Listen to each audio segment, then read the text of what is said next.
Mes chers compatriotes, mes frères et sœurs, chers amis et alliés de la liberté, je vous adresse un chaleureux salut en ce jour du dimanche 15 octobre 2023, une journée qui promet d'être chargée d'informations capitales.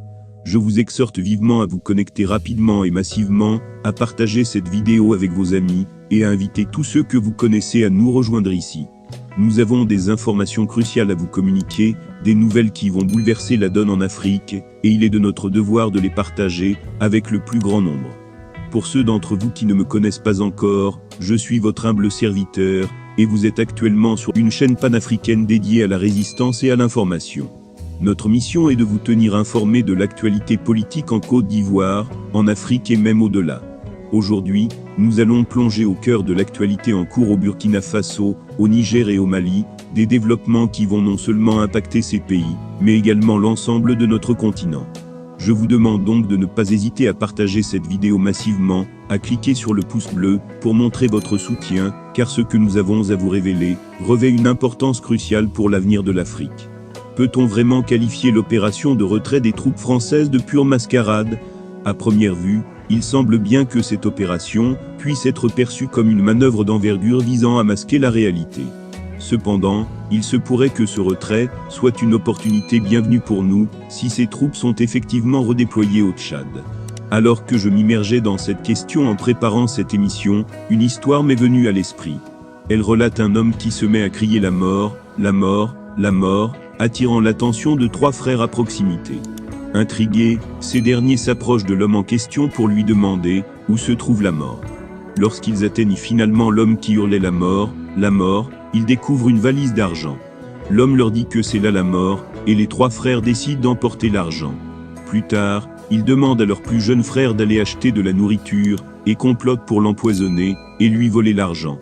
Finalement, le jeune frère revient, avec de la nourriture empoisonnée, les deux autres le tuent, et après avoir fini de le tuer, ils mangent la nourriture empoisonnée, et meurent tous les trois. L'homme qui était passé précédemment les trouve morts, et l'argent est toujours là. Il leur dit qu'il avait raison, voici la mort.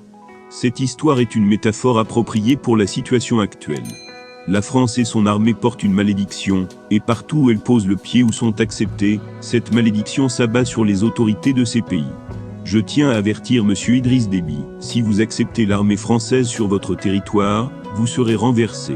Cette malédiction s'étend partout, où les troupes françaises sont présentes, et les Africains ne les toléreront plus. Il est impératif que ces forces étrangères quittent le territoire africain.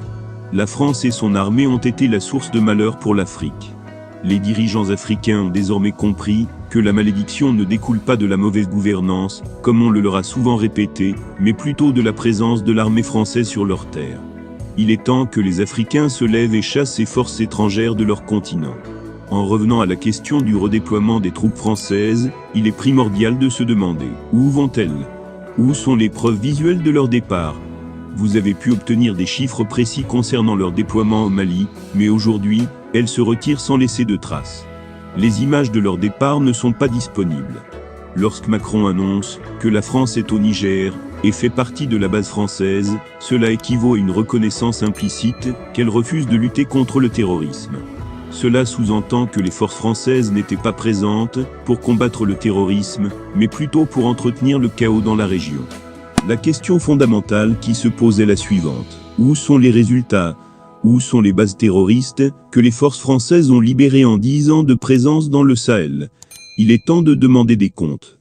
Nous ne pouvons pas accepter que des milliers de soldats français soient déployés pour combattre quelques centaines de terroristes, sans que cela ne se traduise par des résultats tangibles.